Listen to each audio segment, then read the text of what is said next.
all look even better because you can watch this game in evening. And Colin, if you were to go to the bookies today or look at the odds on this, it would tell you that they really can't make their minds up who's going to win this match. Well, I tend to put my money where my mouth is on these things, so I visited the bookies today, and to me the odds are wrong. Dublin are odds on 8-11, Tyrone 6-4. I think Tyrone are very good value. I can't understand how Tyrone are not favourites coming into the game with the momentum that they have behind them. But Dublin tend to have a weight of money behind them, the supreme optimists, so that money talks in bookmaking terms. So every game that Dublin is involved in, oftentimes the odds are a bit wrong. You can also get 8-1 for a draw, but there is extra time here, so that's probably unlikely. I'll tell you what are good odds, Michael, because this is a hard game to call. 6-5 a player to be sent off.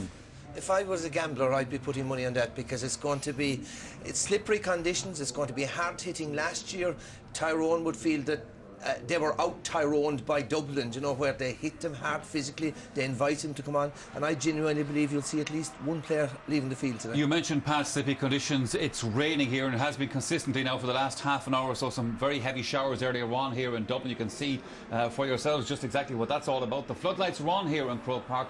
Oh, I mentioned we were expecting a very big crowd here. 60,000 or more they are expected, but very few of them to be seen here so far, and not surprising, I suppose, given the rain that is falling on us here in Croke Park. Joe Brolly, how do you see this one? Well, I mean, Tyrone are the masters of the big performance, particularly when it's unexpected. They don't have the same bite that they used to have, and, you know, you can see that they were clinging on against Cork in 2009, and they clung on against the Dubs last year. You know, the Dubs pulled away 2 or 3 times, and eventually they finished them off with the goal, even if it was a wee bit fortuitous the way it happened. And against Donegal this year as well, there just wasn't that same bite with Tyrone that we've seen in the past. And also, they don't have the killer forwards they once had. The other big thing, I think, is that whereas the Dubs once were lambs to the slaughter in this fixture, you know, you saw them coming in so naively between 2005 and 2008. The way to stop Tyrone is to do what Dublin have been working on over the last couple of years: pack the centre of your defence, force them to kick from 40 metres. They'll try to take Cavan out of the game. You know, they're now alert to what's required at this level. So I think, you know, a very, very tight game, with your heart saying, well, look, with Tyrone's pedigree, with their slightly better all-round football, but a lot depends on things like Brogan, other variables. I don't know if it's absolutely accurate, the point you make about Tyrone and Donegal, because Peter Canavan said to me after that game that Tyrone's performance for the first half an hour in that game he thought was the best in 10 years. Right. Now, as it turned out, they missed a lot. Donegal got back into it and they scored 2 goals. But they couldn't penetrate Donegal's inner defensive cordon. This was from 45, 50 metres under pressure, which is what the Dubs did to them last year. I mean, a lot of people say, well, Tyrone had 17 wides last year, but a whole lot of it was under severe pressure when the Dubs were always in place. You look at the games in 05 and 08, the Dublin defenders were always running towards their own goals, which is a hopeless position. Last year, the Dublin defenders were waiting for Tyrone.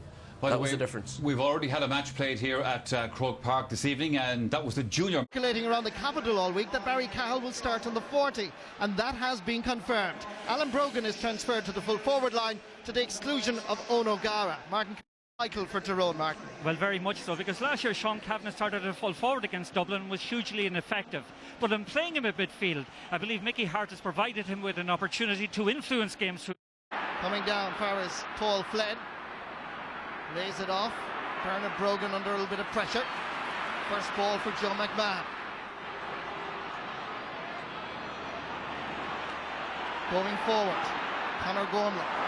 Good ball in towards Mark Donnelly, who's been in outstanding form in the championship, and it's the very first score in Croke Park.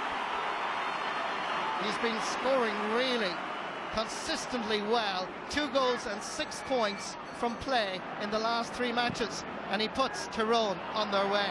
Cavanagh under a little bit of pressure. Floating one in is Paul Flynn. It's a great ball. Brogan! Brilliant save by Pascal McConnell. 1 minute 40 seconds gone, and we already have drama at headquarters. Sweet ball into Brogan. He let fly, and McConnell was cat-like, and Chillick knocking it out. 3 against Laois, 2 against Kildare, 1 against Wexford. It's going straight between the posts for his first in this All-Ireland quarter-final. He's more than just your regular keeper. What about Sean Kavanagh, All-Ireland minor medalist 2001? Gets his first point in the 40 because of his work rate in that area. Here's a chance for Diarmuid Connolly. With a little help of the post, puts it over the bar.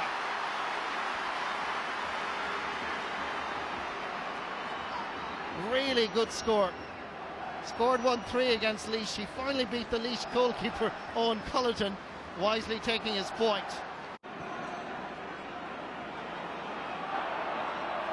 Kick out into the middle. Gathered this time by Paul Flynn. Diarmuid Connolly. The overlap is provided by Alan Brogan. Bernard, the brother, is calling for it. But Alan, the senior, is kicking it in. It's floating like a butterfly. It is beautiful to watch. Alan Brogan gets a fantastic point. Right option, right call. Yeah, and speaking about right options, right call, credit Stephen Cluxon with his kick out. He's been noted for taking short ones up to now. Today he has kicked a few very good long kick outs. That one was won cleanly. Dennis Bastick from Temple Oak Sing Street survives the pressure and goes back to gather. Kevin Nolan, good ball. Diarmuid Connolly on the turn. It's looking good. And the Devon end like it. So too. Hill 16. Yes, that's all down to good quality long ball coming in. And once more, Diarmuid Connolly loses his marker very easily. The Tyrone full back line are not tight enough on their opposition. There's great defending at the other side by the Dublin defence. Great block of Mulligan. Great block again of McGuigan, it must be said. So at one end, the Dublin defence very... Tyrone were fouling in that area. Ger Brennan from St. Vincent's pumps it into the space. Diarmuid Connolly. Barry Cowell gone inside. Here comes Connolly. Fantastic score. Connolly is a man on form and posing serious problems for the Tyrone full back line. Just watch this. Simple but lovely. Yeah. Great tackling by the Dublin defence. There's been subjected to heroic play all through the field from Dublin. Yes. Great effort by Sean Kavanagh. Wonderful free.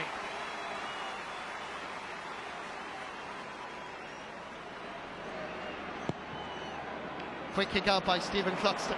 Spotted that Barry Cowell was available. Decided against the initial layoff. Alan Brogan. Ger Brennan into the space to Diarmuid Connolly, and Tyrone full back line are being torn apart, and Connolly is the main culprit. Sean O'Neill is marking him, but Diarmuid Connolly has put it over the bar for another magnificent score. That's 4 points by the full forward, and Tyrone have to make more changes. On this occasion, it was Sean O'Neill that was trying to prevent. I thought he won the ball cleanly, but we'll have a look at the replay. Yeah, he did win the ball cleanly, but at the same time he tried to manufacture a free for himself, and I think that's what Jerome Quillen is calling. Bernard Brogan's free, stopped right under the crossbar. Sideline ball for Dublin. Good pressure though by Dennis Bastick. Quick ball inside first Paul Flynn. Bernard Brogan is looking for it. Martin Swift got a hand to it. Brogan, more importantly, gets a boot to it. And that's his first point in this All-Ireland quarter-final. The Dublin inside line causing serious problems. Yeah, no game time, but Pat Gilroy seems to pick his men very wisely. The layoff from Michael Darragh Macaulay is to Paul Flynn. Look where Martin Penrose is to try and defend. Here's Bernard Brogan. And Dublin make it look very, very easy. Diarmuid Connolly 4 points. Bernard Brogan 2. 6 in the full forward line alone. All from play. Yeah, but throughout their first look. Floats this one in and it's wide. Every position of the field at the moment. And just the likes of Sean Kavanagh, Brian McGuigan and these guys who've been so great for Tyrone in the past are not making any impact on the game. But Dublin need to score, Martin. Michael Darragh Macaulay. 2-man full forward line. Brogan to Connolly. At least that was the plan. Connolly is there. Flicks it back. Chance for the captain, Brian Cullen. And that is over the bar. Wonderful play by Dublin, it has to be said. They are playing like Leinster champions. And it's a very simple formula. The ball is going in long from the middle of the field into the full forward. Back into his own half backline and full backline. Lays it off. Far as Brian McGuigan gets by the challenge. Chance here for Mark Donnelly. Difficult enough angle. The umpire is going for his flag. Mark Donnelly's second point of the match, and their first in 15 minutes. A lot of hard work that time by Brian McGuigan to eventually dispatch the ball to Mark Donnelly, who took the... A short time ago. He needs to put this one over. He gets it, maybe on yellow, but he's confident enough to go for a diagonal ball. James McCarthy, son of John, lays it off to Dermot Connolly on the turn. Oh, this is brilliant. Dermot Connolly has now scored 5 points, all from play. It's a magnificent performance by the St. Vincent's man, and it's the left boot every single time. Yeah, he's so languid in the way he does it. Kevin Nolan, Barry Kahn taking on the challenge. St. Bridget's man from the Blanchardstown Castleknock area, flicking one inside. Nice play. Here comes Dublin. Here comes Brogan. Here comes sheer utter class. It's his second point of this All-Ireland quarter-final, and the Brogan brothers between them have scored 4, Dermot Connolly 5, Brian Collin 1. And I think it's a fair reflection of their dominance, that those last 2 scores. They've been outstanding in the first half of Dublin. Roscommon, 2 points against Dublin. 2.5 minutes of injury time play. Joe McQuillan telling players to get back. Here comes the effort. Here comes the point. Off the boot of Sean Kavanagh. The big question that everybody's asking here now at half-time is, can Dublin keep this up? Because if they can, this game's going one way. Absolutely. Can I first of all say it was a really enjoyable game, first half of championship football. Everything that one requires from a game of championship football was there in abundance. Great entertainment, great quality, great skill, great endeavour. But in particular, one skill which I'm always bemoaning the absence or the lack of in Gaelic football, kicking. Some of the kick passing and kick points there were absolutely magnificent. Basically what you saw in that first half was the Dublin, a younger, fresher, fitter, hungrier Dublin team beating Tyrone at their own game. The problems in Tyrone were there in the first half against Roscommon last week when you isolate the two in the full back line, play a 2-man full forward line and move the ball quick and long into that full back line. Tyrone are in trouble. I mean, it's very rare that you ever write down Tyrone naive defence. That's something you never associate. They were very naive, very flat, very much off the pace. There was only one team in that first half, but Dublin 5 points ahead. Michael, they should be 8 or 9 points would be more realistic. Why aren't they 8 or 9 points? Missed a goal, missed 5 wides, and I think doing too much fouling. 13 frees as opposed to 4. Yeah, they should be further ahead. But the thing about it is, as Pat pointed out last week against Roscommon, the first half, they had a few problems. They sorted them out in the second half, Colin. They were a different team. This isn't Roscommon. Yeah, well, it's a bit late to sort them out. I'm amazed with the sort of room that the Tyrone defence. Now, I think the big difference is speed. And today should have been a day for backs. You know, slippy ball, slippy ground. You would think that the Tyrone backs would be out. They'd be throwing in a hand and getting somebody in to dispossess the ball. It's not happening. Dublin's passing has been excellent. Their handling of the ball has been excellent. And Bernard Brogan, Alan Brogan, Dermot Connolly had just torn them apart. Yeah. You look at Bernard Brogan before the match we did, and Alan Brogan obviously is an important player, but then on the night something else happens. Dermot Connolly steps up and scores 5 points. Yeah, and Dermot Connolly had a rotten bad Leinster final, and there was a big question marks over him too. Wouldn't have been on. But Tyrone have made life easy for him, but he's had to go and do it. In that case, made his first appearance against Armagh. Tyrone lose it. Nice pickup by Bernard Brogan to the brother Alan. Brogan is looking for it outside, goes instead to Dermot Connolly with the right boot. He can do no wrong. No doubt about it, he is the hero of the day with 6 points, all from play. And the beauty of it all, it's left foot, right foot, take your pick. Connolly can do it.